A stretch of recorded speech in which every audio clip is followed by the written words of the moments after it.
Thank you, There sir. you go. Have a good meeting. Good evening and welcome to the Thursday, September 26, 2024 Situate Planning Board meeting being held here in the Selectmen's office at Town Hall. We have a posted agenda. Is there a second? Second. All in favor? Aye. Okay, first on the list tonight is at 6:30 p.m. we have a public meeting discussion, Pier 44 Park. And I do see that Corey Miles. Corey, I don't know your real title. What is your real title? Postal Management Office. Postal Management Officer is here to tell us all about Pier 44. Thank you. All right, And hello, Paul. Hi, Paul. Okay. Hi, everyone. hang on, let me share my screen. Just introduce yourself, Paul, so everybody knows who you are. Hi, I'm Paul Barkowitz. I live at 18 Damon Lane, and I'm the chair of the Pier 44 Commission. Thank you. Share this screen. Don't ask us how to do that. Here we I'll go. start to share. Yes, Smart that's as good. anything. Oh, here Here we we go. are. Planning board meeting. Okay, It's us. I have all this. Let me see if I can look up there. She's on camera.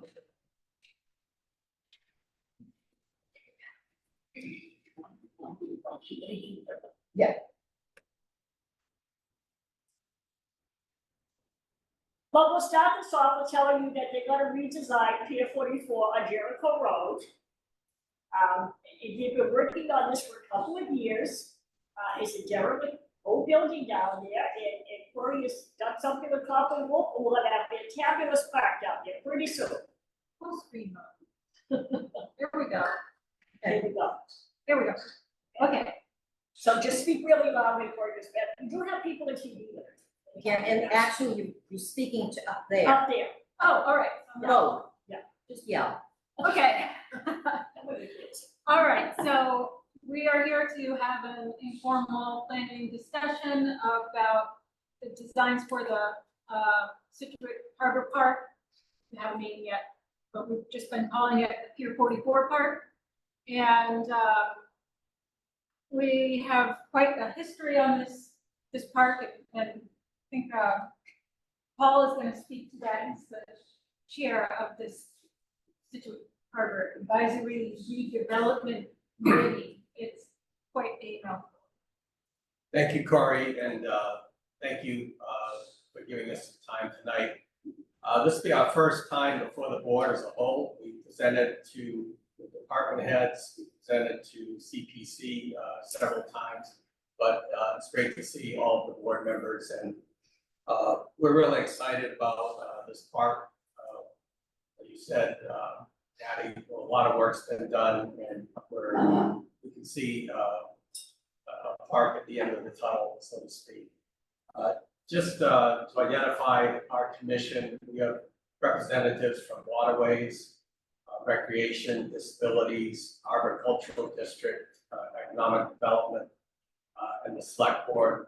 Corey's our wonderful staff person that we wouldn't be making progress that we would be making without Corey's help. So just a little background, back in 2010, the town meeting approved using MBTA mitigation funds to purchase the property. The deed restrictions from MBTA are to use the property for public open spaces for outdoor recreation.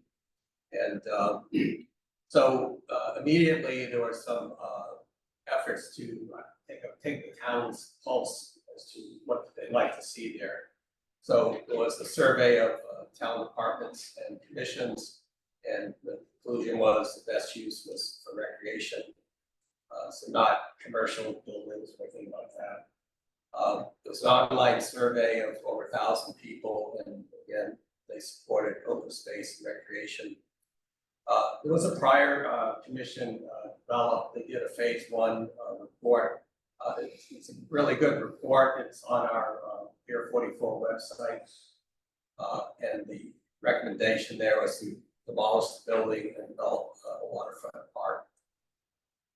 Then in 2021, our commission was formed. The town, as you know, was engaged in a lot of other important and time-consuming projects, community center, the senior center, the library, the safety, public safety building. So we got back to Pier 44 in 2021, did another online survey and really good participation. Again, we continue to have support for demolishing the building and developing the park.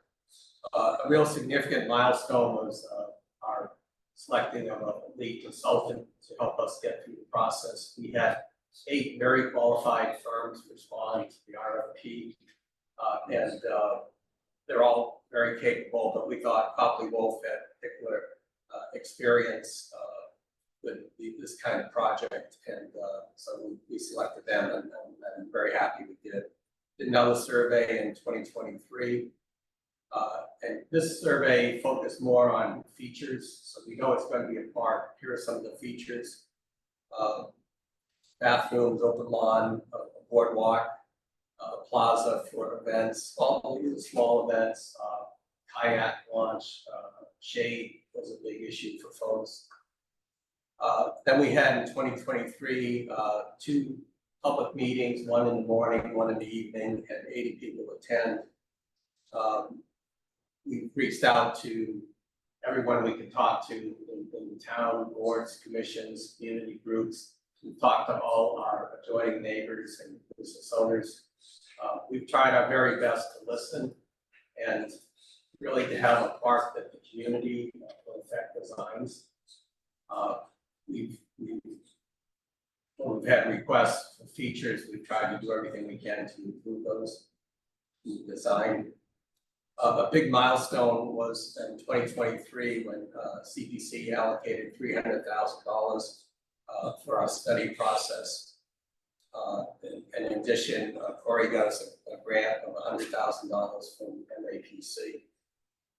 At 2023 town meeting, an article was approved to spend that $400,000 on our design phases that get us to construction bids. And then another big milestone was Mass EPA approved an environmental certificate in May of 2024, basically determining that we completed all the environmental duties required. So that was a very big deal. I'll turn it back to Corey for the details. Okay. So this slide just shows where we are in the project schedule since we started really moving forward with design. There's been 14 years of project schedule, but this is just showing what we've done so far. So we've had an online questionnaire, public information sessions. We came up with 3 different alternative designs. We came down, eventually, defined what the preferred design is and started going with that. We had pre-application meetings with the state agencies. And after that, the architects and engineers really got into developing designs. During that process, we found out that a restroom, a fixed structure, is not possible on the site because it's in a floodplain, and that particular flood zone is called a velocity zone. Massachusetts building code does not allow for buildings to be constructed in that zone unless they are elevated up high. So it would be, because of that flood zone, the building would need to be with 20 feet in the air. And but it wouldn't be cost effective or usable by any, unless you want to. Excuse me, Cory, 1 second. Mr. Bajorklin, please. Take it outside if you need to have a discussion, okay? Thank you. Sorry. That's when we decided that, since we couldn't have a fixed building on the site, we would investigate other restroom ideas. And that kind of led us to, I'll get into that later in the design. And then, as Paul said, we submitted an environmental notification form through NEPA and went through that process. And where we are right now is at the permitting design part right here. And still need to go to Conservation Commission, Chapter 91, Army Corps of Engineers, Planning Board, and what it doesn't say on here is ZBA. We still have to go to them too. So here's just kind of an overview of the designs, not getting into the civil structural stuff yet, but generally we'll have a parking lot with 13 spaces that you can pull into. And something we heard was that people wanted more parking on the site. So we had an idea to move the sidewalk in to the site to facilitate on-street parallel parking. So that adds another 7 spaces, as well as we're in talks with the town to add more parking over at the Jericho boat launch, which is just to the north, right over here. So people said they wanted an open lawn, you know, to hang out, throw a frisbee, whatever, lay down, have a yoga class. So that's generally what this feature is. We intend to use sustainable design practices, low impact design practices. So that's why we have rain gardens, bioretention areas on the south and the north of this site to capture all storm water. And even some stormwater from Jericho Road will come into the site and be captured and treated here in this northern bioretention area. People also asked for event space for maybe a farmer's market or an art market or something like that. So there's the permeable paver plaza area here with room for some tents, like the pop-up canopy tents. Oops. And people said they wanted a boardwalk, so to kind of get that feeling of being out over the water. So that's what this structure is along the shoreline. And then to add some shade, there's also this shade canopy structure here. Another thing that came up a lot in the public meetings that we had was, you know, people really wanted to have a small boat kayak for kayaks.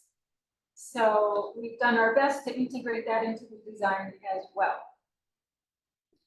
And, you know, overall, the improvements are, I think, tremendous because it's currently just a parking lot in an old building.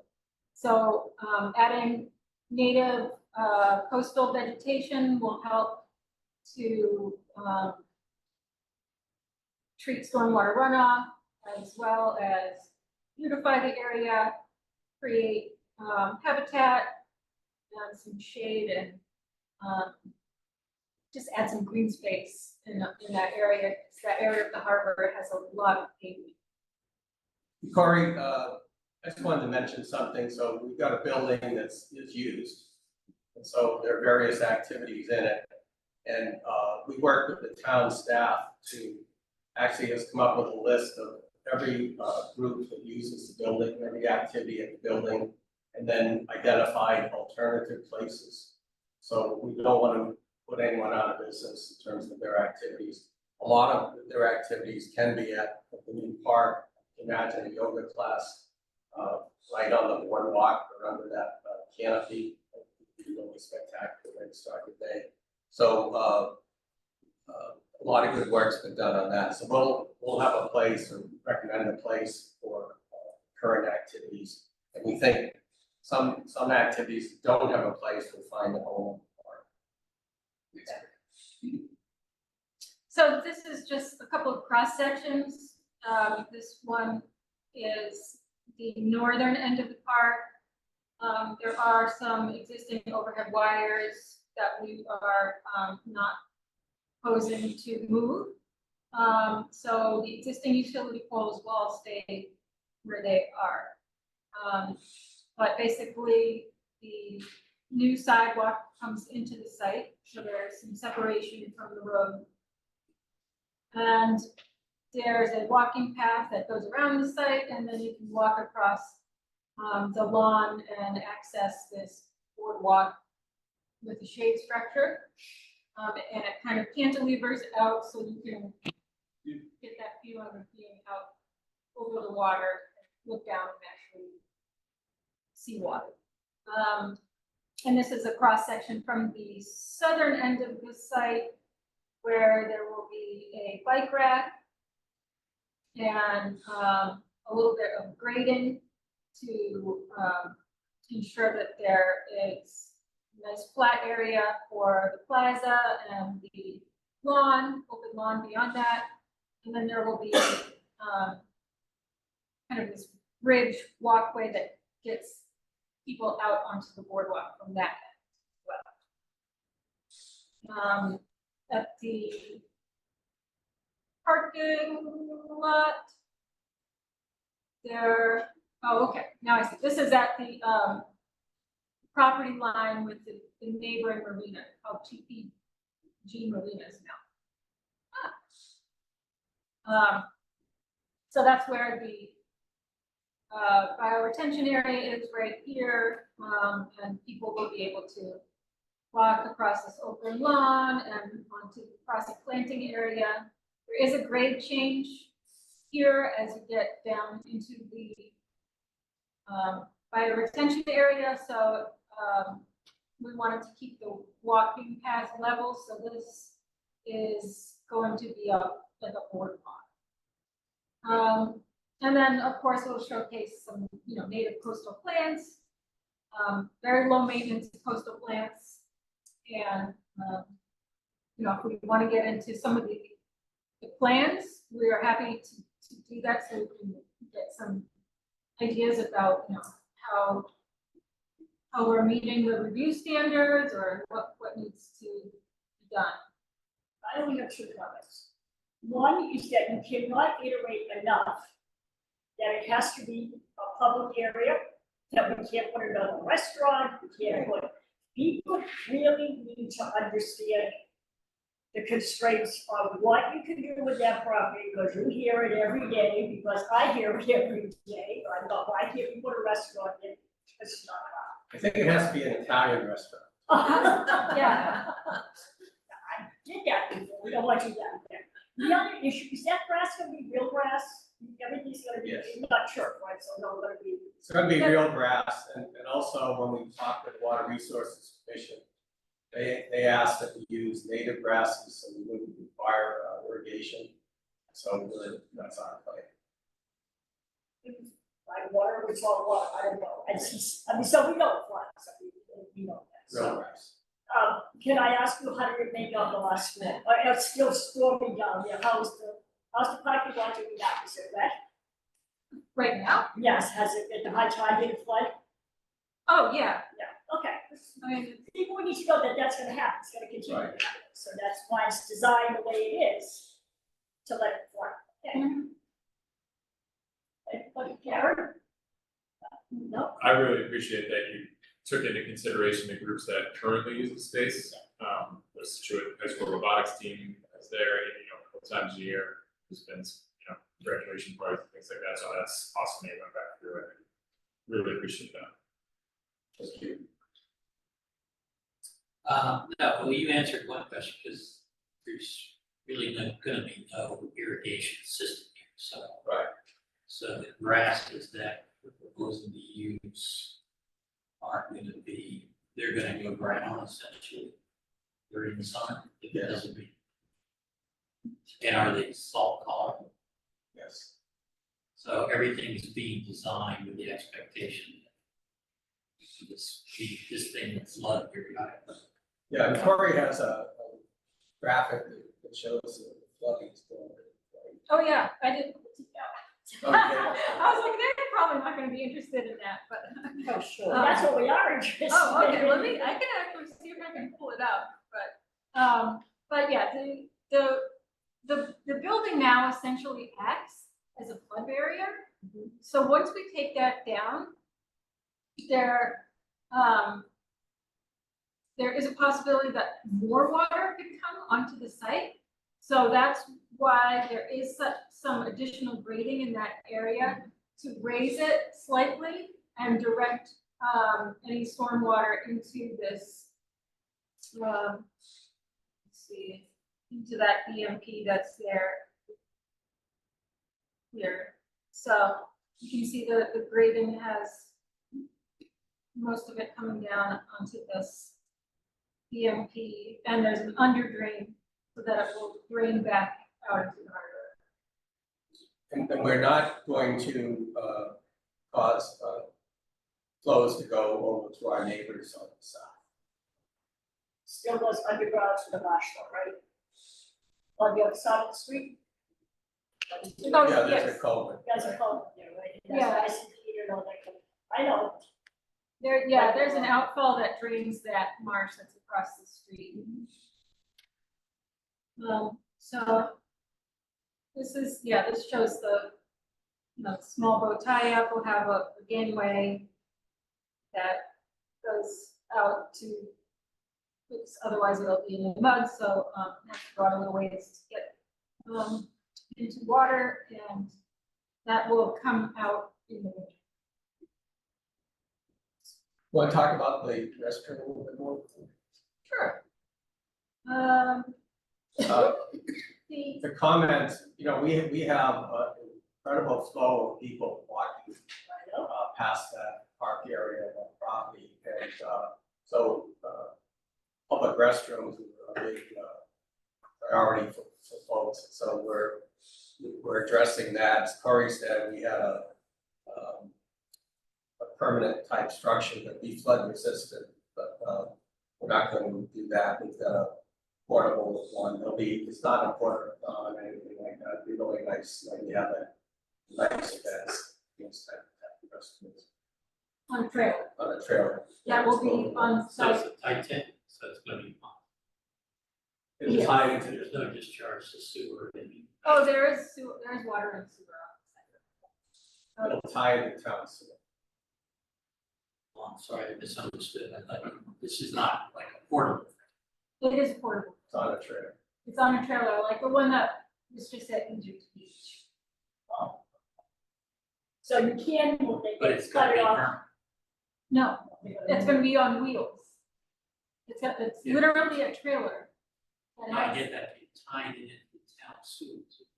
Oh, there's, quick connection things that, So it'll be removed in the winter time. yes. But who's doing that? DPW. There will be a contract with some vendor that maintains the trailer bathroom that will have to. The town will have that. And will it be removed during storms too? And disconnected from sewer during a storm? Yes. What about the canopy? Will that survive the hydrants in the storms? Yes. It's being designed for those hydrants. Is it canvas, is it wood, what is it? It's steel, Steel. a combination of metal and wood. Yeah, a picture that there's. There's the schematic of it, but it's.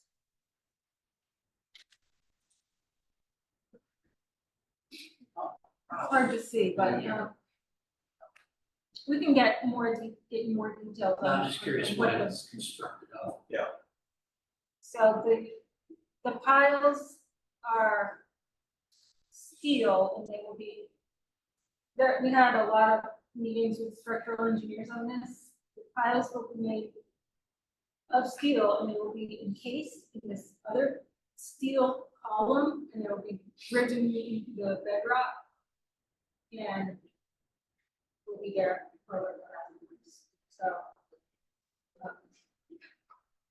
But the canopy itself is a wood canopy. Steel, Wood. Well, metal. it's got It's a wood. metal, okay, I'm sorry, you said metal, it's wood, and I'm trying to figure out. There will be, posts that are made of wood, but the top part is metal. So when you come in for site plan review, can you supply details of the canopy and the materials and what it's being rated for? Yes, so you can feel it, actually see it. Would feel it? A piece of it, you can put. Like when we design buildings, we ask them to bring clapboards and stuff like that, so we like to see it. That's possible. I will, Work on that, okay, all right, just work on this, just a request. Yeah. Not absolutely necessary, just a request. You want to go to the park? You all set? No, I think you've done a tremendous job. Thank you, both of you. What are the, I'm sorry, I got a couple more questions. Oh, sorry, yeah. So what are the paths made of? I think. What was, sorry, What are the walkways made of? concrete, with glass aggregate, recycled glass aggregate, which is consistent with what is down at the harbor master's building. So it will match that. And will those be maintained in the winter time? They're gonna be? No. No, so there's no maintenance plan during the winter months. Like if it snows, nobody's clearing paths. Unless we can independently go out there. No, but I mean, the plan is not to do that. No, I mean, but the sidewalk, yes, not the interior. And then, just in that picture you have, are those just railings? Is that what that is? I Yes. can't like that. It's too far away from me to see. Picnic tables, people can buy picnic tables or something, or people could donate picnic tables, or, but yes, the boardwalk will have a railing that prevent people from going into the water. And this is all ADA. Yes. And this will be like, this, as you said, winter time. The picnic tables and all that, will they remain there? Are they permanently affixed? No, they're removable. I don't know if they would be removed or to have a storm or something. And I all of think the, there is a bench that will be permanently attached to a concrete pad. and all of the plantings are designed to be sort of not only native, but saltwater tolerant. Yes. When you come in with that, you'll have landscaping plan on. Yes.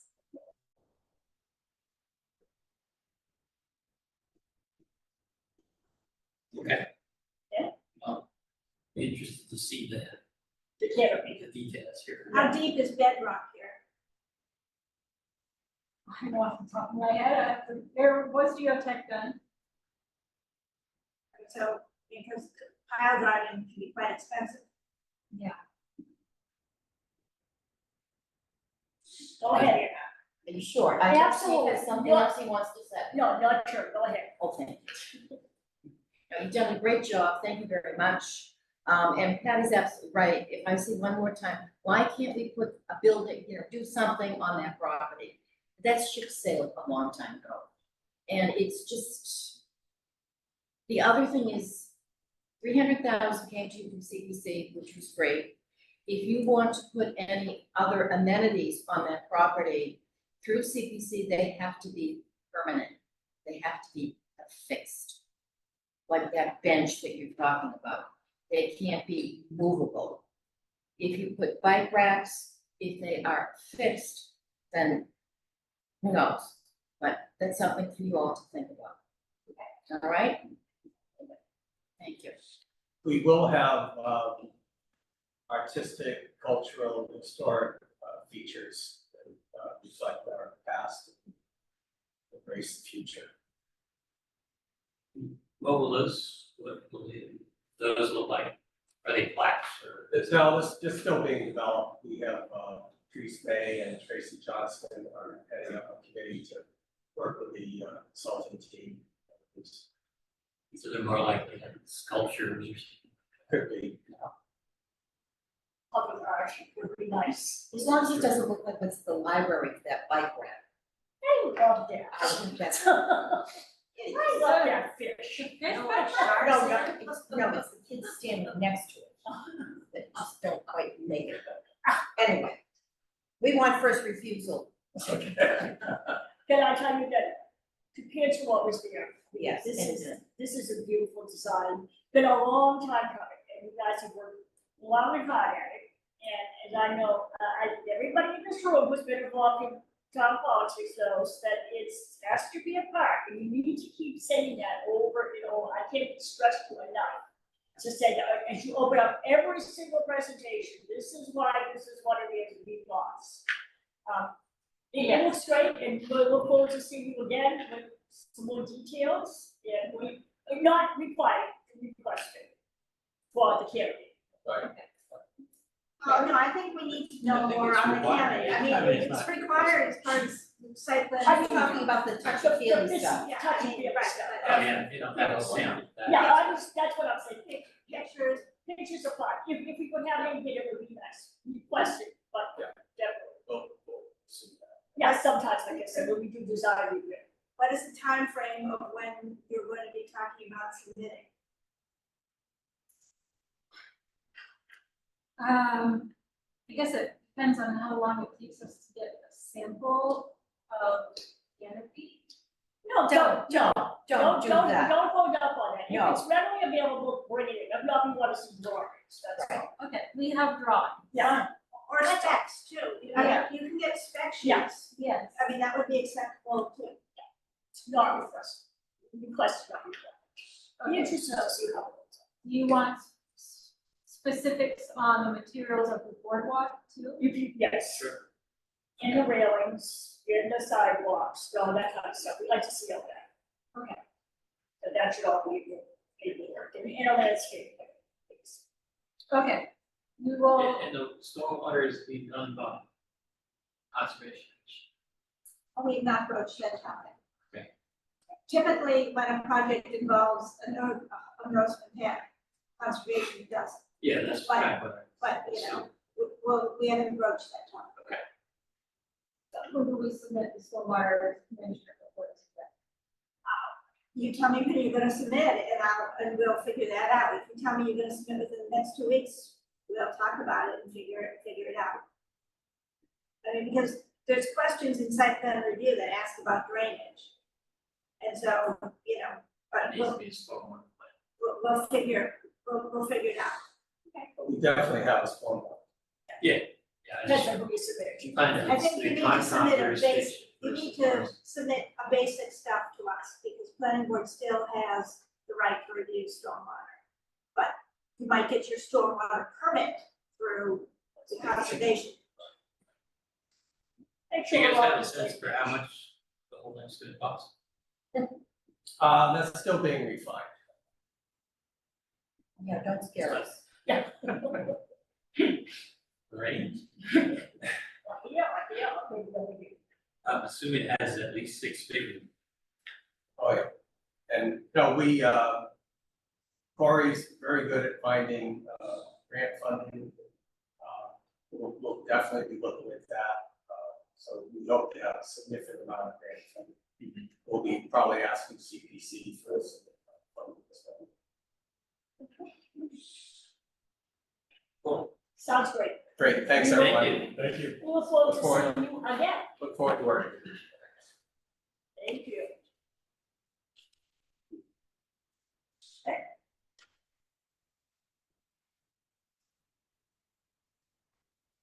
So I've been informed by our admin that we have some Boy Scouts here tonight, or some boy, like, Scouts, girl, I don't know what, We're all.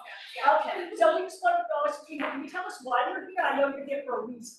Well, we're working on it's the communication very much, Uh-huh. and one of the requirements is to attend a public meeting and take notes, and I project to report afterwards. So so we're just here to listen.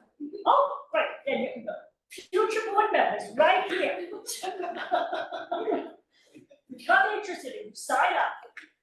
They only got to go there coming up pretty soon, okay. At 7 o'clock, we have a discussion and a vote of the Curtis Estate subdivision.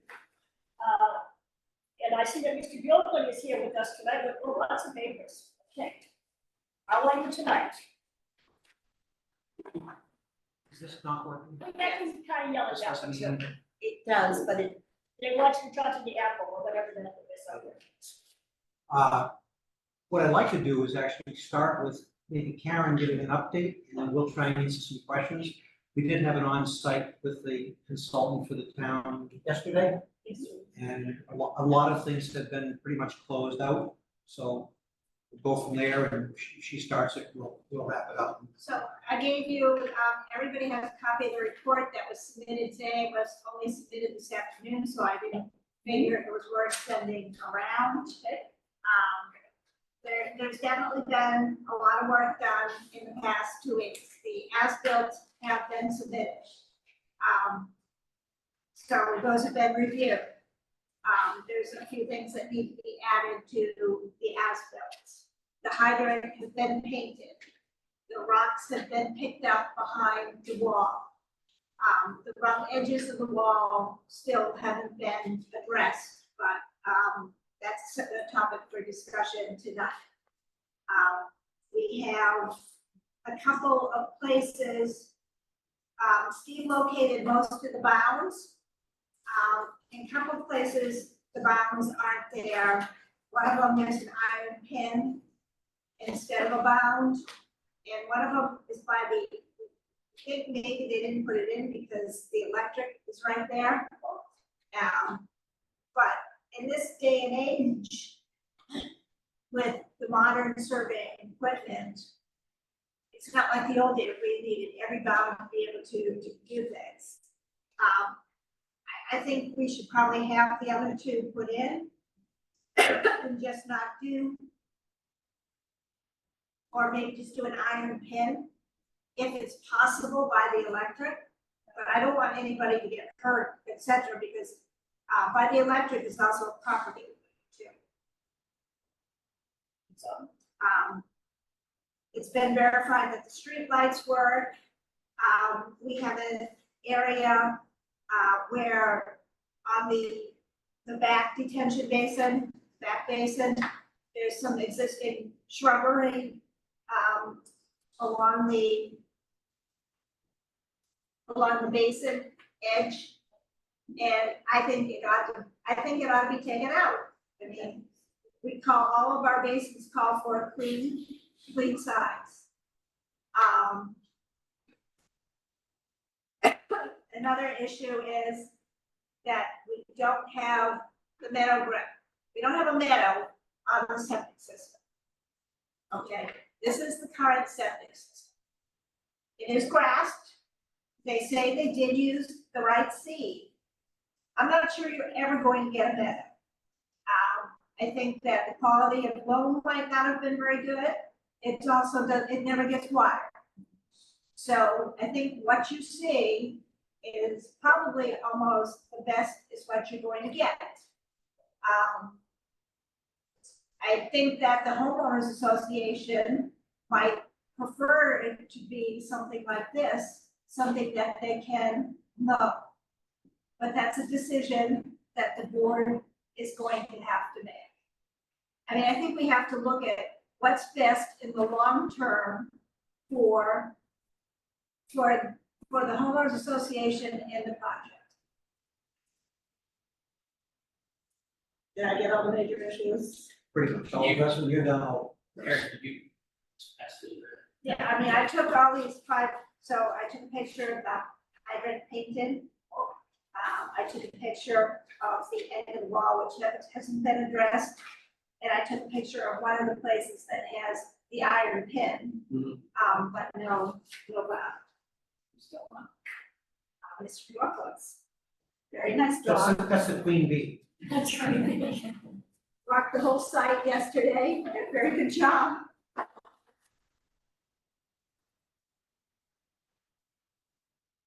So I do think considerable progress has been made in the past 2 weeks. Are we 100% there? No, we're not 100% there. If you don't promote. And what do you think, Steve, what do you think is left? Okay, just for the record, Steve Bjorklund, I'm here with Doug Sharon.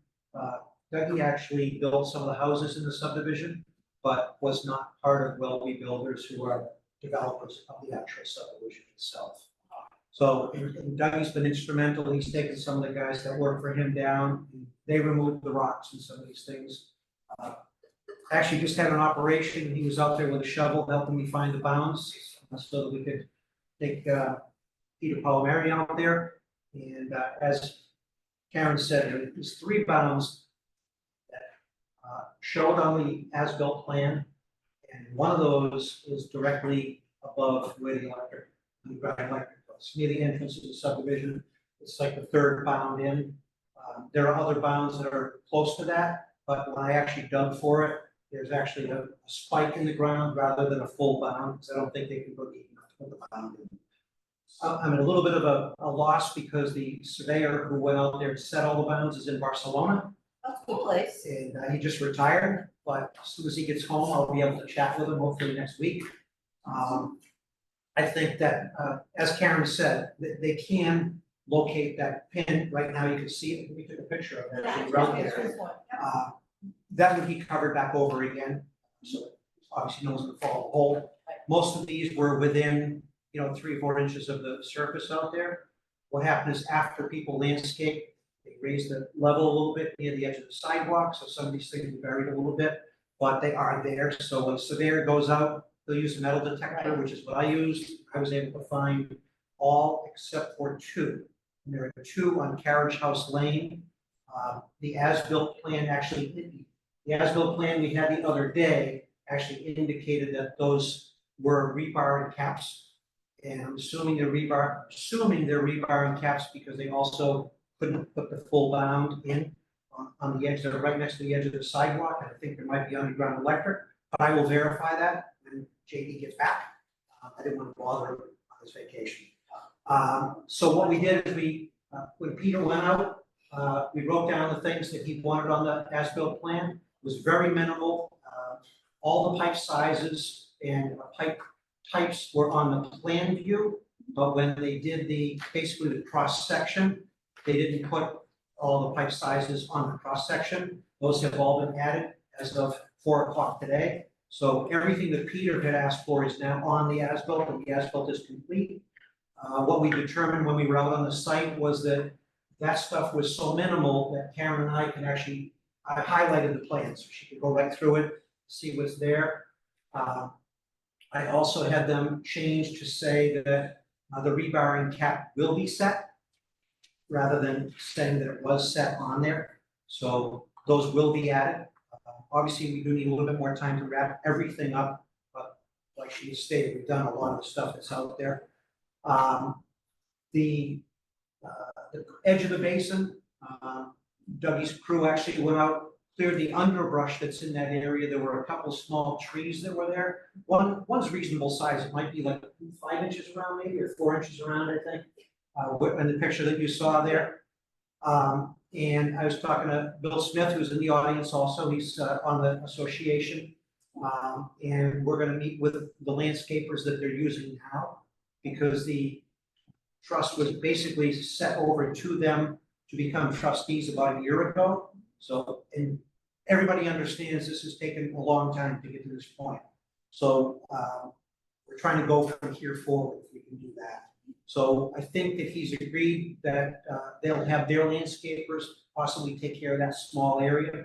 It's probably maybe 30 feet that would probably be reloomed and seeded on the edge of the basin. I don't think it's anything major, and one tree cut down. The others, I think we can get a couple little ones. But very soon we'll be meeting with their landscaper, hopefully this week, and maybe they'll chime in on that as the night goes on. Other than that, there are a few items that still are going to have to be done as far as Dougie's brother Paul down in Florida, indicated that the open space was deeded over to the town. I have not verified that yet. We checked really quickly at the registry this afternoon. We didn't see a deed there on record, but if it's not, it will be done immediately. And he was also going to provide us with something showing that they did use the proper seed mix on top of that septic system. And he said they took it right off the plan. I know the last time they bought it, they spent about $500 to buy the seed mix. If it's not working, it's not working, but he claims that he put on what was on the plan. So I asked if he could try and verify that for us. And drove out to keep it, that's not so. It's very difficult to go on top of the septics in broad sunlight all day long, and it's all sand underneath that. So, yeah, you know, I mean, the loam is the loam. They've done it a couple of times over the last few years. So we have made a lot of strides in it anyways. In subdivision control law, I went through this with Karen a little bit. The Board of Health has to sign off on the septic, and you guys need that prior to completing it. That was given in the other day. It was basically that the septic system has all been installed, everything's working properly and all that.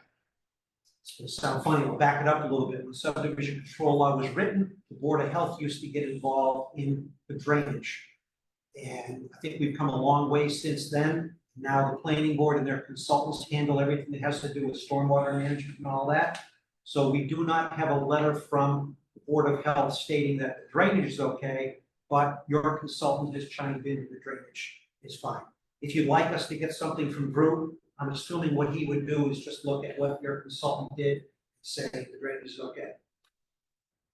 I think that section, all right, so where this is going is that in order to release surety, you have to meet certain items that are spelled out in the subdivision control law. And that is one of them, is the Board of Health has to sign off on the septic system and the drainage.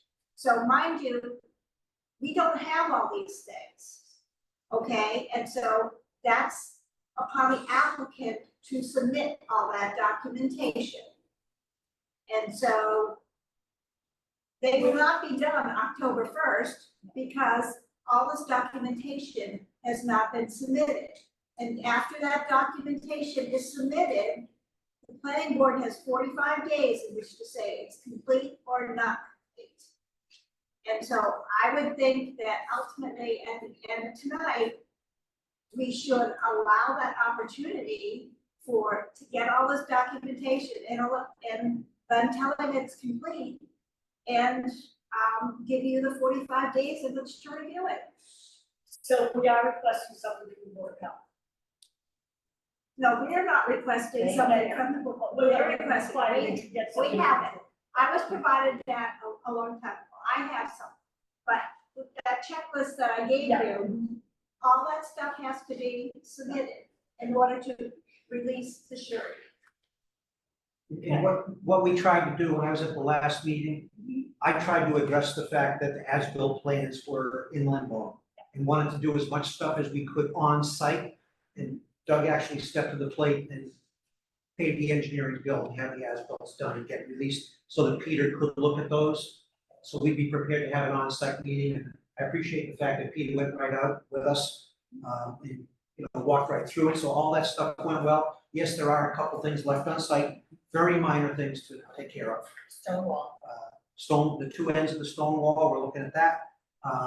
The board has to let us know whether it's okay or not to set the two rebars rather than bounds and to use the pin that's out there. That's something I think that, I mean, if somehow you said we have to put bounds in there, regular concrete bounds, that's up to the board. It's not really up to us. We're explaining How why. many total bounds are there?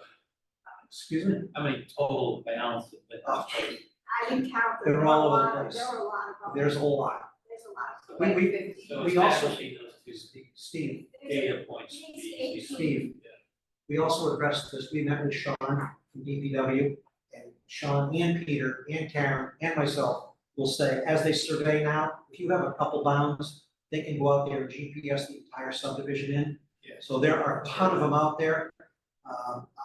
I just don't want to dig up the electric line. No, That's all. We don't want to. We don't want you to do that. I mean, I would think it should be acceptable to do the iron pins. Yeah, I think Because I it's, think that would be fine. that's fine. fine to do that. Thank you. Now, the septic system, such as it is with the grass, children ever play on that?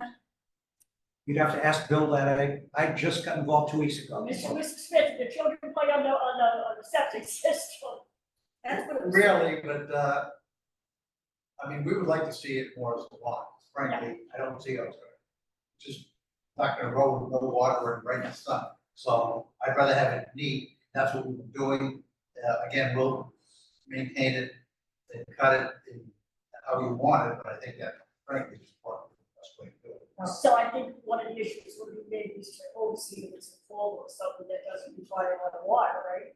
I know how unattractive that can be. But it is, as you see, it is covered right Yeah. now. Yeah. It's totally covered with Yeah, it is. vegetation right now. I mean, I think for purposes of the planning board, you have to decide, are you going to stick to the fact that you want a meadow, or is what they have out there acceptable? I think it's acceptable. Everybody's telling us it's not gonna grow. I mean, I live in a place where it doesn't grow because it doesn't get any water. This is not unreasonable. It's not Can unreasonable. I add something, or you want me to wait? Does everyone agree that what's out there seems reasonable for, Yeah, I think as long as somebody's maintaining it, so it doesn't become an erosion problem. I think it's fine. There's no erosion issues at all, anywhere throughout the subdivision, everything is working fine, all drainage is working okay. Ongoing. And the side slopes and everything are fine out there, it's certainly established enough to prevent that type of erosion. Mr. Smith, you want to say something? Yes, the association would like to further maintain that, we get the proper seed, aerate the whole, that area up there, slice seed it, fertilize it, to try to get better growth. I mean, there's growth up there, but it's not.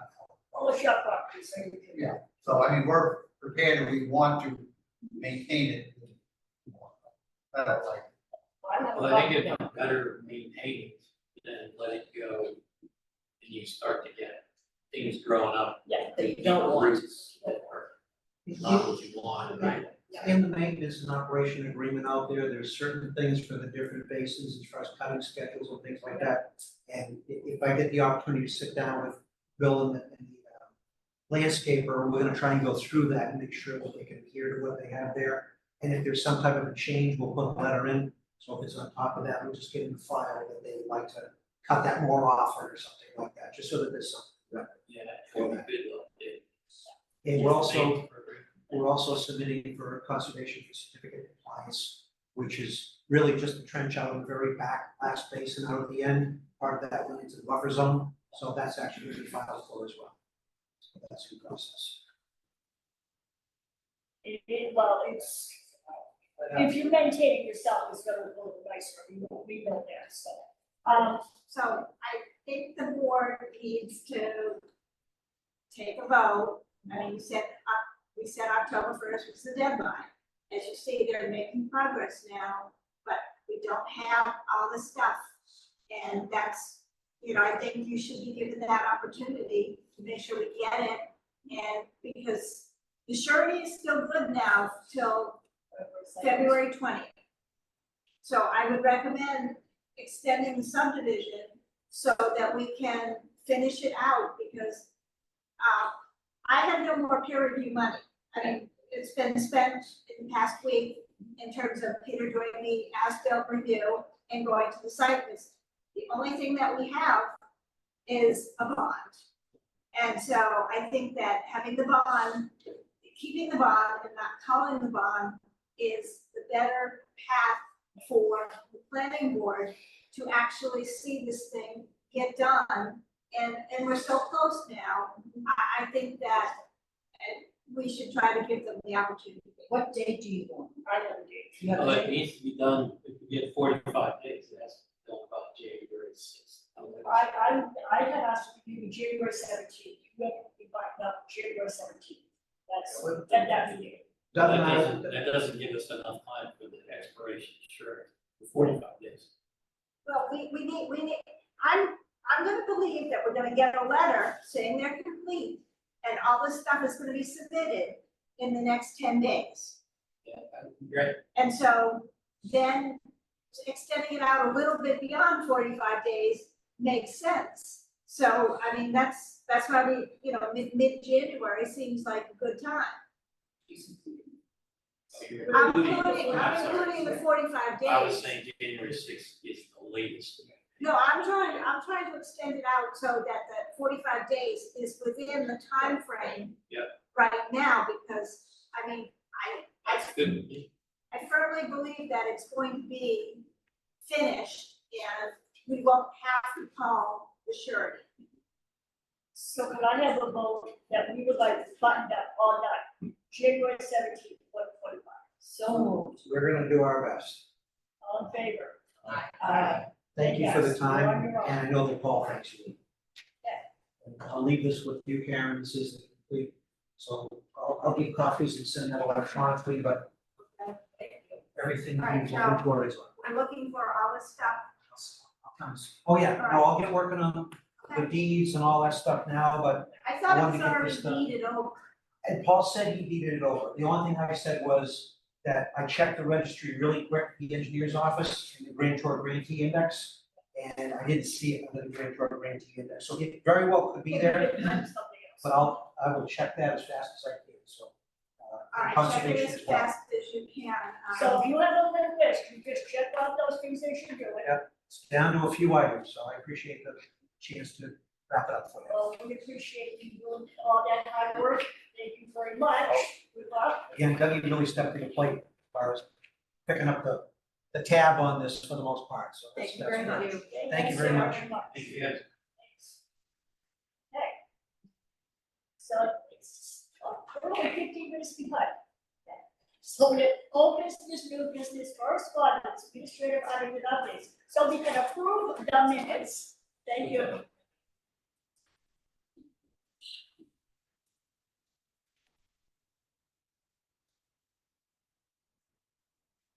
Do you have a counting with you or with them? Yeah, she's got that too.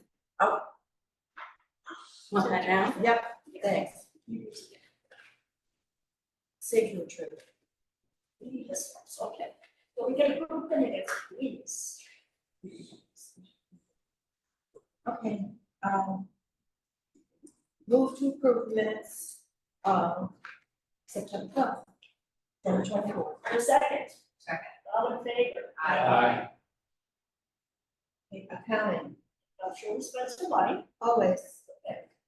Move to approve the requisitions for $60 to Mary McKay of Doctor's Hill Road for refund from the guarantee account for the stormwater permit at Laurelwood Drive, Lot 4. $127.40 to Gannett Media Group for our legal notice and Coastal Mariner, and $1,969.52 to Tech Inc.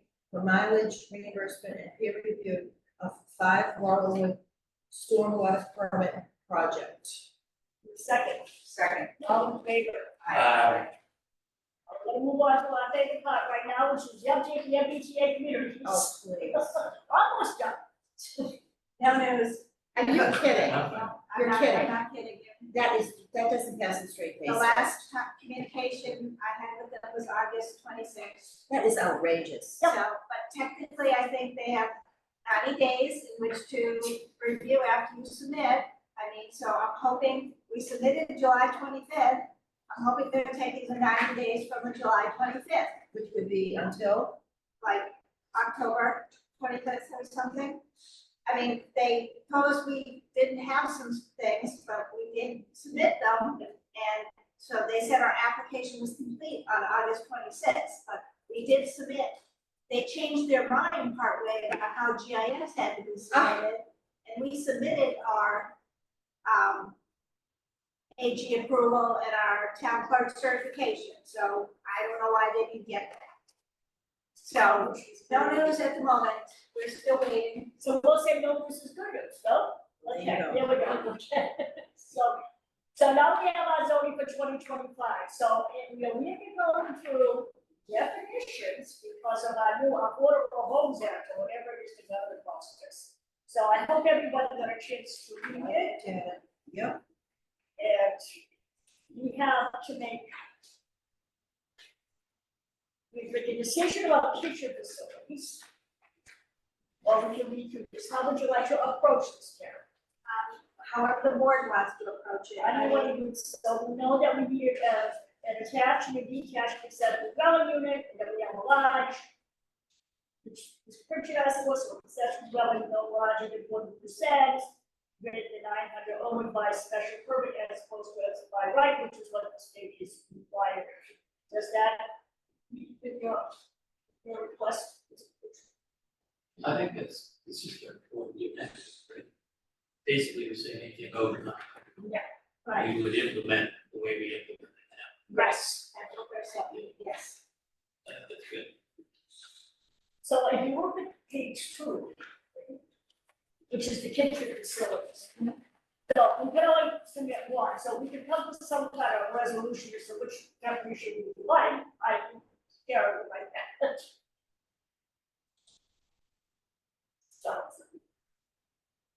I mean, so the problem with accessory dwellings that we've been finding in the past is that somebody will cross out a stove.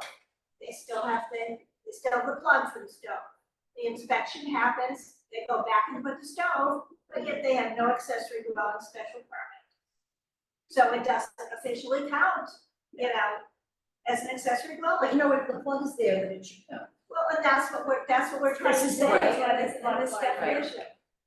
That's what we're trying to say. so we're trying to clarify all of that. Maybe could have, would have, should have been here. Which one of these Well, three? I like the third one, just because it's this may include but is not limited to, so it gives a little bit of wiggle room, but I thought that one was the best. Rebecca, what did you say? I said it does give you something. Yes, I like number 3. I mean, yes, it looks like first one is the most detailed. And it has the same language, including but not limited to. So I guess the question is, if what we're trying to do is cover the waterfront, should we be even more specific? Which feels like the first one is opposed to the third one. Which is what I would prefer, because the more the better for me. And we need to remember that we're not the only people that use these definitions, so we're working with zoning to make sure that we're all on the same page. So we're working, discussions, to make sure that we have the same definitions. So Steve, you want to go over as well? I mean, because I like the point that it says including but not limited to, so that gives, you know, planning boards Can I ask you a question? some area of discretion. Okay, so that's what if you remember, Steve, one, What's that? okay, so, all right. including No, but number not one limited just to- feels like it's most comprehensive. Yeah, Mr. Kasha? First Carson, 119 Strawbridge Road, zoning board. I think the first definition has almost the same detail that we put in cooking facility. Where I think if going with Mr. Labadia's idea of the third one, using that as that definition of kitchen facilities kind of augments that cooking facility definition, without repeating it too much. I think that first long definition of kitchen facilities just got a little repetitive of cooking facilities. Why do we need both definitions? Well, and so this is what we talked about briefly the other day, and maybe I need to find a way to combine cooking facility with kitchen facility. But we have to have something with cooking facility, because that's in the definition. You know, you have to have cooking, you have to have sanitation, and that's the definition of an accessory dwelling in our zoning bylaw. So we need to combine those Is two the- into one. Does the definition say in kitchen facilities? No, Or is the that add- something the we add- added? We're at, Kitchen facilities is pretty new for us. the Does the definition. law say that? Is the new law say? No, the new law says basically what we have in the zoning bylaw right now for a definition, and except, you know, it adds the half mile and all that kind of stuff, which I've broken out into different subsections. The definition right now says that accessory dwelling, an An accessory dwelling is a separate housekeeping unit complete with its own sleeping, cooking, and sanitary facilities that is substantially contained within the structure of a single-family dwelling, a structure accessory thereto, or a business structure, but functions as a separate unit. So we have to bulk out like kitchen facilities. I don't like that one because somebody explicitly. A lot of things go into that. Like if someone's trying to argue, no, it's not, it's a free. You're not actually telling people exactly what it is so that they can. It's hard for them to say, well, no, I don't have that. You spell that out, well, it's just the word definition, so something and fall into that. I can ask that, but so. I don't know. I think the key is the, It almost feels like 240 volts. facility got covered. I think we need to include somewhere, I think we have to put this 240 volts Yes. in there. It has to be. Because that's, Because they take it. because that's what's. Throwing the pool chair. So Yeah. what that, so that is meant, it's in the cooking facilities, it's, such appliances, and includes the arrangement of utility service lines which provide the energy source being used or intended to be used to service the appliances. Because it's not only that number one, you don't need a 240 outlet. Period. You do not need that for a kitchen. Gas, 200,000 BTU gas range runs on a 110 outlet. Yeah, So, I think, you know, You've got to, That gives you a broad, broader- not limit, to that one outlet. gives you a broader definition as opposed to just 240 volt, right? It just feels like, we sort of- You kind of covered it with the gas piping. yeah, like cooking facility feels like it's already covered. All right, so I'll try to put all of this into one definition and call it cooking facility, because cooking is definitely what's defined in the zoning bylaw.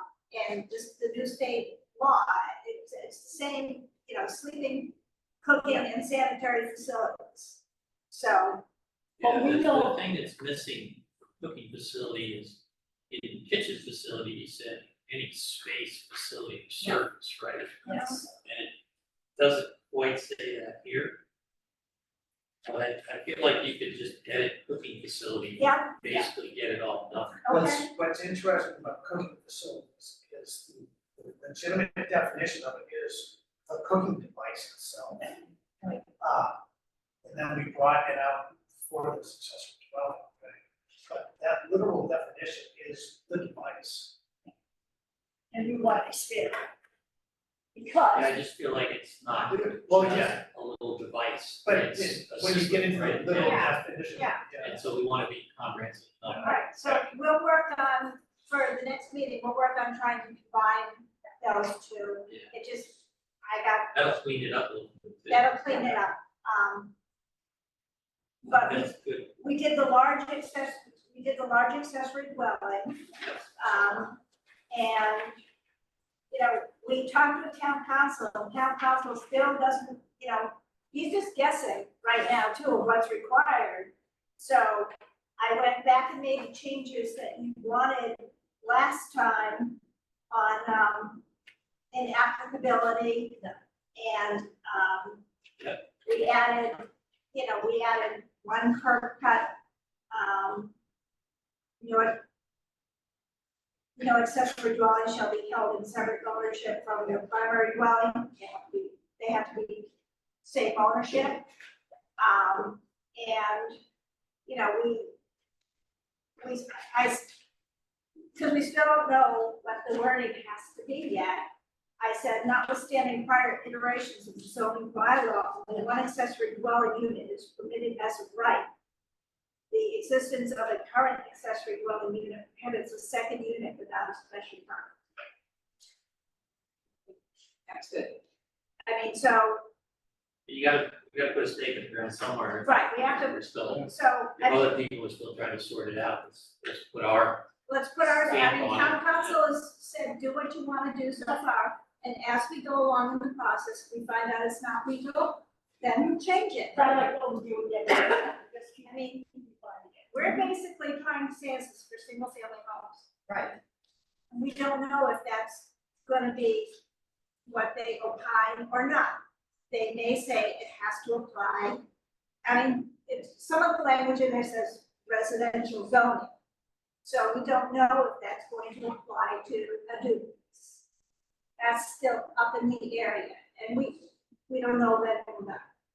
But I was thinking that for the next meeting, I can refine the kitchen stuff and cooking. And at some point prior to that, or maybe after the next meeting, I'd like to send it off to town council for a first pass review and send it around town hall. And I would also like to have a meeting, you know, and Patty would be involved too, and with the chair of the select board and the chair of the advisory board to let them know what's happening and that, you know, we can't get the final wording until January because we have our workshop in December. The OHLC is, you know, maybe it's 2 weeks now, from now they'll decide if they're doing regs. But then the regs have to come out, and I mean, it's, as long as we have something and we have a public hearing before February 2nd, they'll have to abide by the bylaw. Now, you know, if the bylaw doesn't pass at town meeting, then we have no zoning for accessory dwellings. Like, okay. So in one of our conversations on Tuesday, we were talking about the accessory dwelling being clearly subordinate Right. to And we the have primary dwelling. It's in here, but should, part of the conversation was, somebody was proposing to build a new structure and call that the primary. And their existing structure would be the ADU. No, we did that down on Kenneth Road. But is it? And is it they said like- no. Right, you've got, all right, so we have a situation like that that's probably coming in. And I have told the attorney that the planning board has applied, but that's not what the bylaw says. That the bylaw says, you know, you interpreted last time that the primary dwelling has to be existing.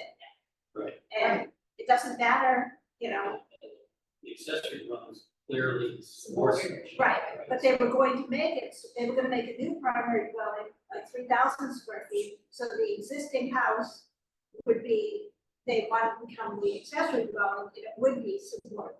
But it's already existing. It's already existing. So we write something that Do we says want, do you want an us to existing add? house on a property cannot become an ADU or something along those lines. We already, we covered that supposed. No, we really don't, I mean, but I can add something. So the flip side of that is they're gonna take their accessory dwelling, they're gonna take a smaller house, they're gonna build it 3,000 square feet, and then they're gonna put an accessory dwelling on the side. It's the same end result. No, it's not, because they have to tear down the small house, or make the small house the bigger house, Right. right? They're gonna take the smaller house, they're gonna build it bigger. No, No. No, I know that's, I know that's not what they wanna do, I'm just saying, you can flip it, that's what they're gonna do, it's just gonna cost them more money to do it that way. But it's the end result is the exact same. Right? That situation. It is. Didn't go to Karen. It is. It's As the long exact as same they thing. meet You did, all of you the did. setbacks and That's why we everything. don't accept. And we There's no denied it. pre-existing. No, you didn't, they didn't, They withdrew. they withdrew. Non-conforming Evidence, they run, on the wall. And Right. that's just a way to look at it, it's. Yeah, so there's- if they do that, there's no way that any sort of pre-existing non-conforming conditions apply. Like, they can meet all of the new. well, they tried to get around that too. Well, it's not, No, I would say no, no. I did, I have said no, but somebody else might have found something different. Is the accessory dwelling, would the smaller house that's gonna be, does that meet all the setbacks? No. So that's, Oh, well, that's the that's- that's the that's one a we different have to story. that. That's a different story. I think if what they wanna do will conform with all current bylaws, then I would say that's okay, right? But if it doesn't, That's a we're different not, story. I don't think we create, we perpetuate. The rule is the ADU has to provide setbacks. Yeah, So if that the new existing, ADU so that We say existing that in structure here. is not We say conforming, that in you can't here. have it. Right. Right. Didn't say that. No, and I agree with that, sorry, Yeah. I didn't understand that part. But somebody had a big enough piece of property where they could build a primary and And the keep- accessory dwelling and meet all the Or, setbacks. or and it should keep be the okay. little, keep the little house that was there, but it was meeting all the setbacks, that would be a different story than. I would say it just has to conform, right?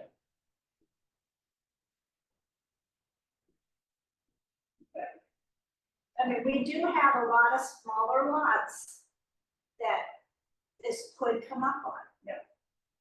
Yeah, if they couldn't conform.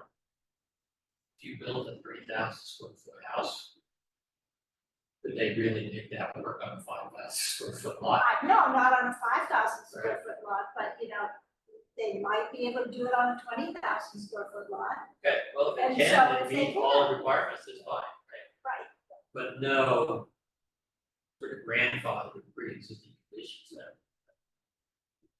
They gotta meet all the setbacks. They gotta meet all the setbacks. That's our saving grace. Yeah. That's how, that's how. And zoning agrees with that too, right? Zoning, saving grace. I just don't think you wanna create something that's like jamming.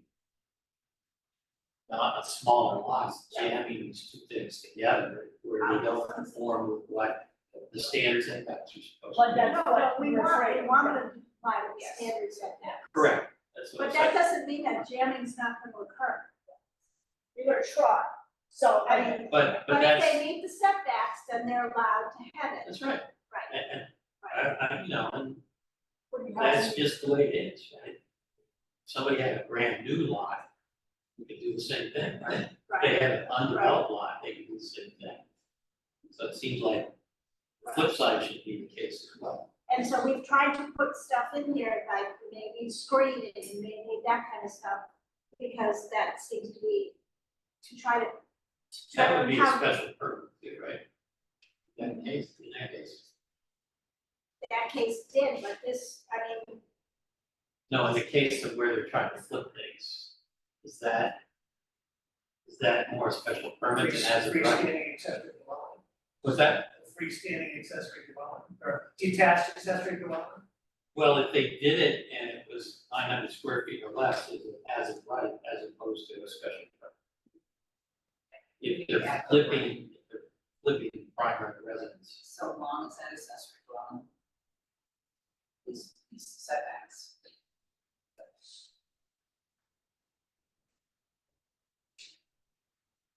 But we don't allow you to build a new house. A part of the existing house. Accessory. you haven't in the past. No, yeah, no. Well, you have an instance where you did, and you have an instance where you didn't. And that's where we did. Yes. What was that? Down. 562 First Parish Road. Wow. That was, 2011, 12. So it just depends, and then different boards have different perspectives on that. Remember they tried to build the big accessory dwelling over on North, Or, Moreland. That one's up, didn't it? Yeah, that area. It they just withdrew that one. Yeah.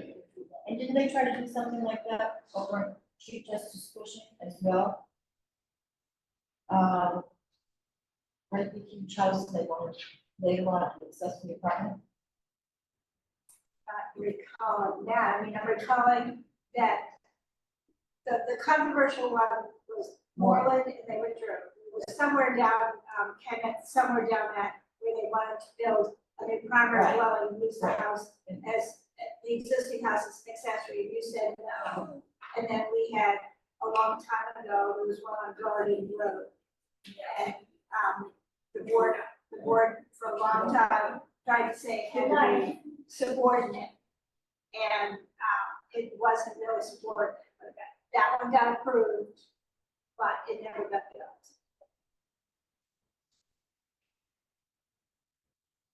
I do remember that. What was wrong with the one? It was, It was moving too big. was It wasn't big. clearly supported. It wasn't clearly It supported. felt like it was bigger than the house. It was 3 stories. Let's hear it, oh, yeah. Little cottage. But, I mean, so So, I'll technically, the just board let hasn't this, denied it. If people have seen the writing on the wall and withdrawn. They haven't denied any accessory Right. dwelling. I'm just going to the comment that I made. So if somebody had a clear piece of property, they could, and they met all the requirements for setbacks, et cetera. They could build a primary residence, and they could build a 900 square foot accessory dwelling as of right. They can do that. Yes. So if somebody has a pre-existing dwelling and wants to sort of undo that and create the same situation, I feel like we should let them do the same thing. So long as they hit the setbacks. They gotta meet all the setback, they gotta meet all the existing, no waivers, none of that, no pre-existing issues, right? But if they can meet the same thing as if it was a clean piece of property, why would we penalize someone for that?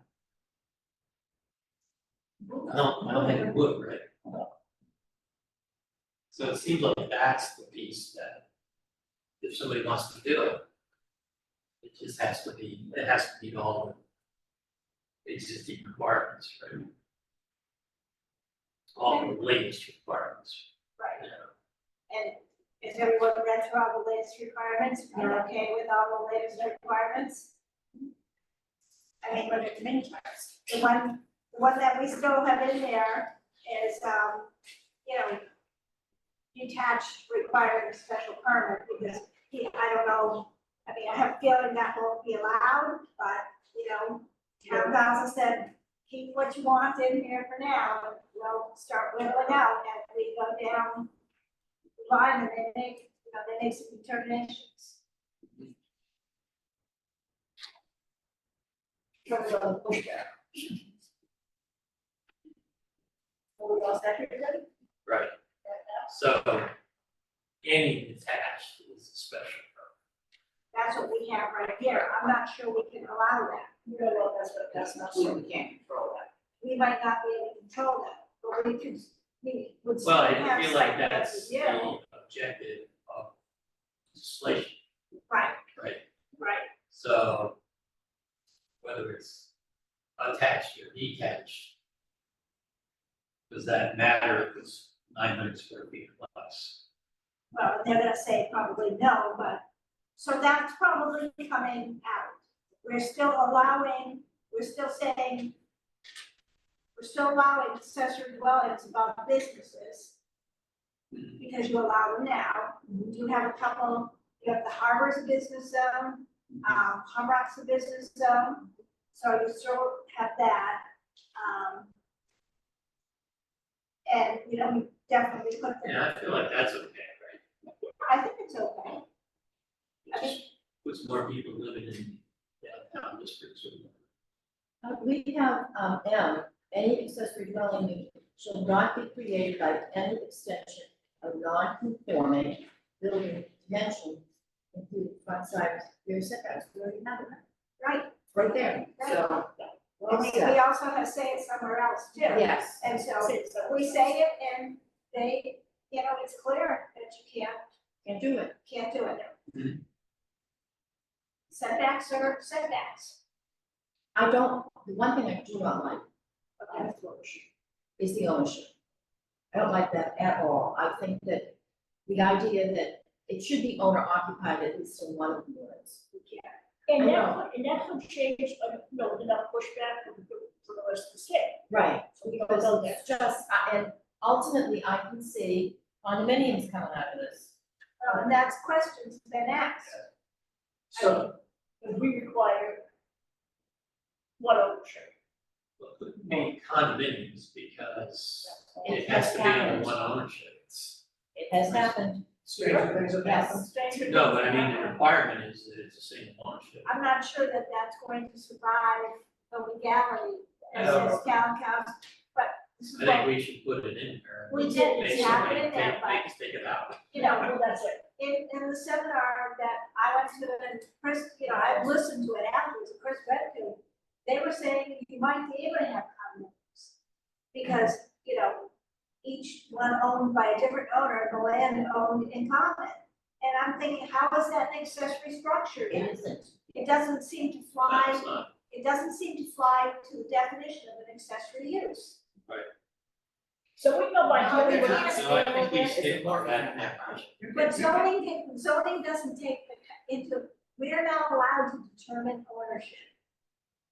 Zoning cannot determine ownership. Is, we could, if we keep that ownership requirement, we could make the argument that it would even make these units more affordable. The whole goal of this was the Affordable Housing Act, but they didn't put any affordable in it. If we say it's owner occupied, the assumption is that your grandmother or your aunt or your family's gonna be in there.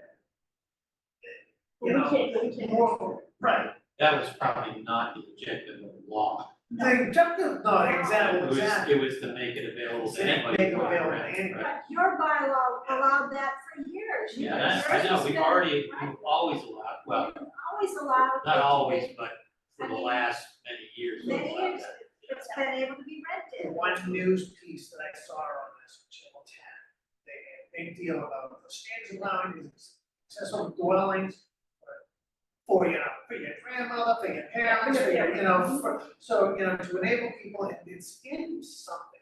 It's, is it in our bylaw or it's in the legislation? It's, puts it out there, it says, you know, it makes it sound like this way your family's gonna live, or all you be connected, and it'll be cheaper for you to grow old in your, you know, neighborhood, whatever. Well, that is But one, there's. that is one objective, right? But the other objective is to make it cheaper for somebody unrelated to live there too, right? So, And for someone to stay in their house, because now they're having. yeah, they have rental income, right? So, They but it just still can't feels be like used. it needs to be a single ownership of the two I dwellings. think, I agree, but I'm just not sure we're gonna find that that's legal in the end.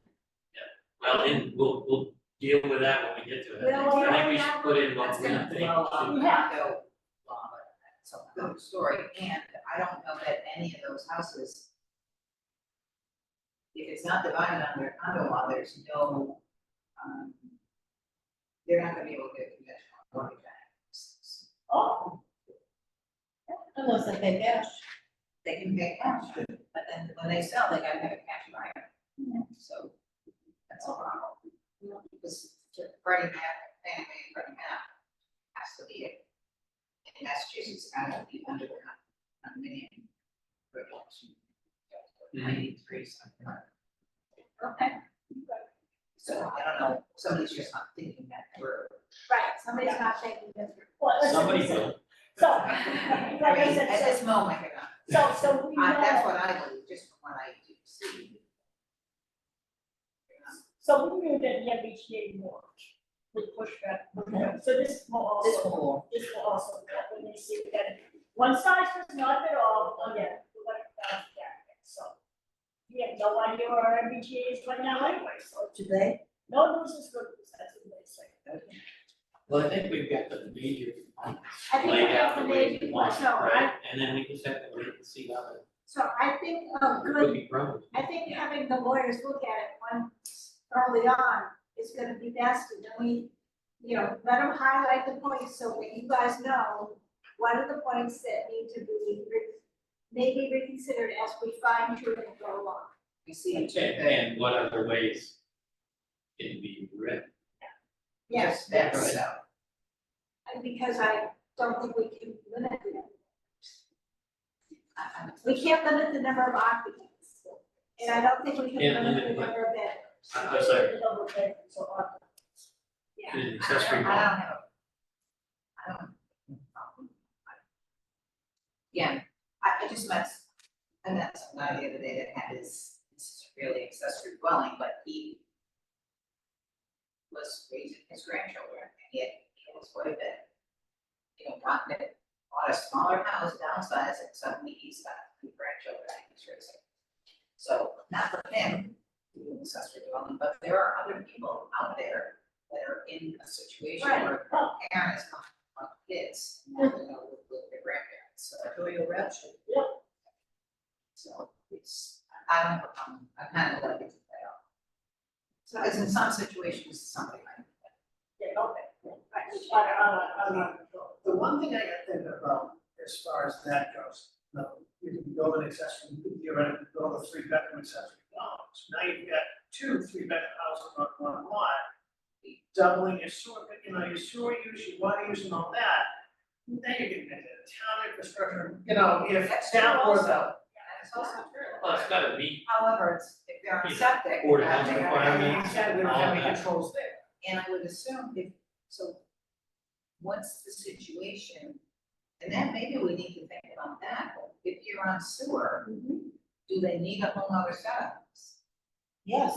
They need another. I think the DPW is already We set put up. in that the detached has to have separate connections. Yes. No, it's not in here. No, we say it has to meet the requirements of the DPW. And it's our water. The DPW, in every application that we give them on the detached, they say separate. On within a single family home, they say it's fine. So that's covered in that. That's coming through those regulations. But that's not ours. But That's not ours. But it is a problem. I brought it up in DRT saying, this, you're figuring sewer capacity now for different areas. And all of a sudden, this can add a lot more dwelling units to your sewer capacity. The only saving grace that I see with an accessory dwelling unit at this point in time, put one in would cost about $250,000. I have somebody doing it right now. It's big bucks, and, it's hard to come up with that kind of money. So, May not be hard for everyone. I think people could do that, particularly if they look at it and say, oh, here's the rental income. Right? And that's why we've had some people do accessory dwellings so that they could get the rental income. my concern too is that you end up with, I don't want to say corporate America, having these accessory dwelling units, whatever, and renting them out and not really with any regard. And they're not affordable. They're just not. But that's not the definition of an accessory That's dwelling. not the definition. But if they're rentable by The market anybody, rate rents. That's that. So the issue about the infrastructure, I think, is. that's valid. It's significant, I right? raised that issue. Yeah. Can we I'm just gonna think put about that into the, I don't know what we can put in about infrastructure. But we have to do.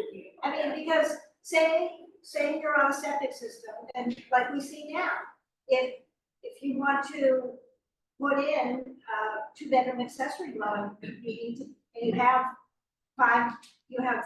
3 bedrooms in your house, and a 4-bedroom septic system, you gotta take out a bedroom somewhere. right, And so Or the expand. Board of Health, or expand the system, the Board of Health is all over that. And some people have deed restrictions that they can only have so much, you have to make the doors wider. And they do look at that when you get an application for a building permit. So they're all, so that's another, that's not us, that's them, that's not that. the question is, does that, septic systems are one thing, Right, because they're designed for certain number of bedrooms, right? right, And if somebody wants more bedrooms, they have to build a new septic system. right. But if somebody wants more bedrooms and they're on town sewer, Well, now they're taking additional town sewer capacity from yeah, other people in line. it is.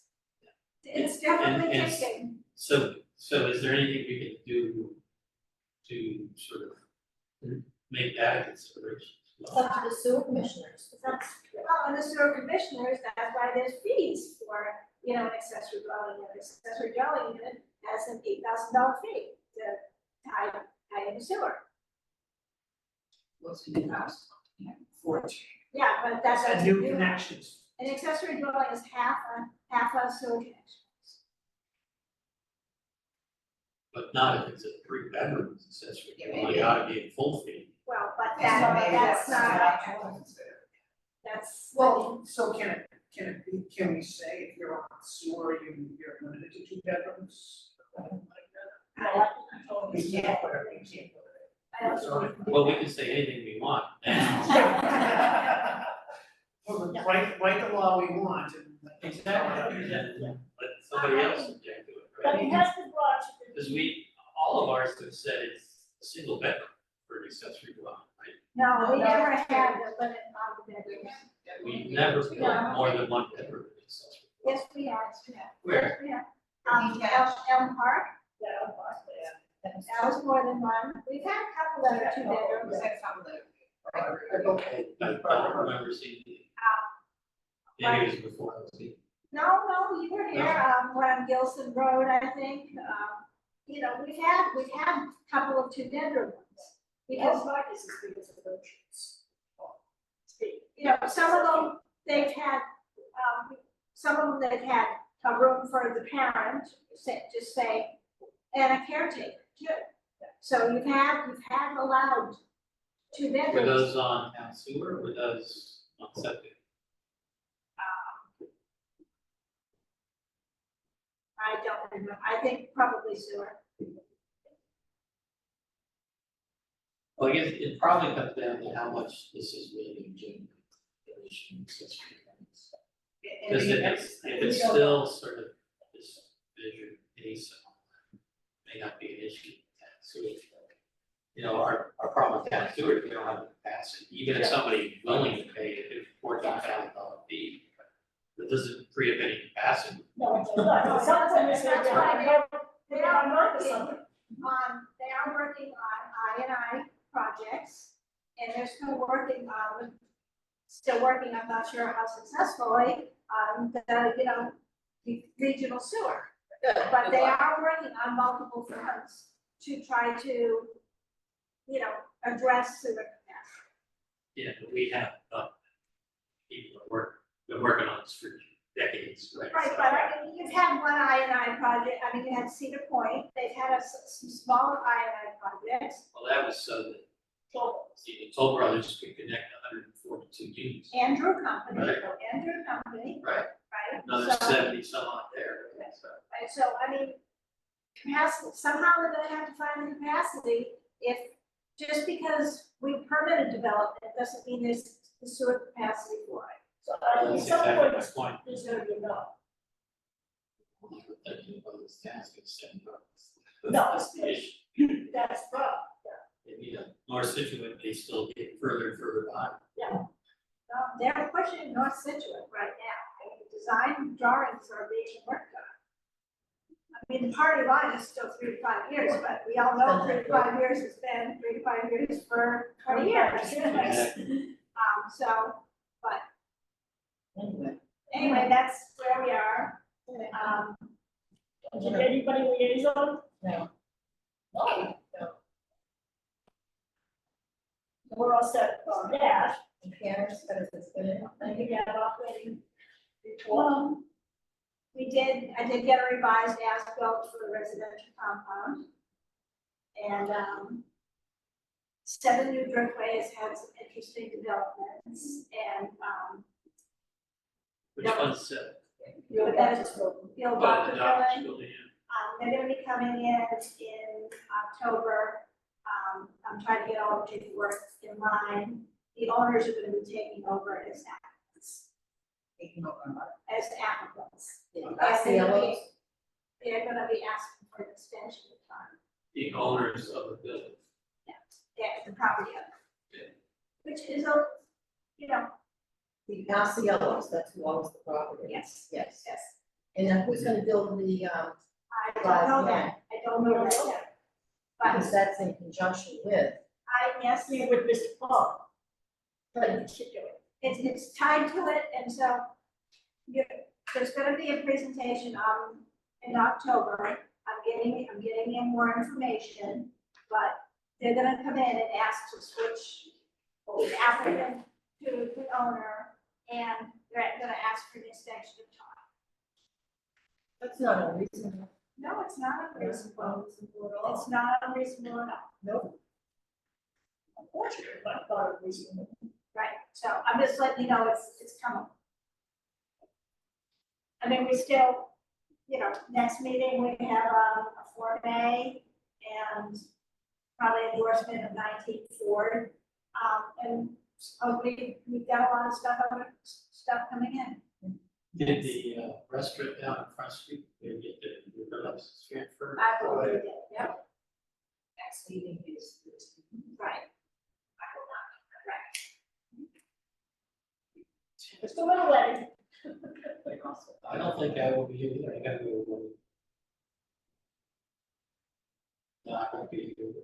So the 10th is just a Form A and. Controversial on it. Okay, all right. Form A and endorsement. Okay, good. What's the Form A? We talked about. I will talk about it. All right, so Steve, you're not here next time either? Don't think, I think I can even get that. So Okay. I will confirm, I'll send it. All right. That's all I have. Let's take a motion. Second. All in favor? Aye. Motion to pass. Thank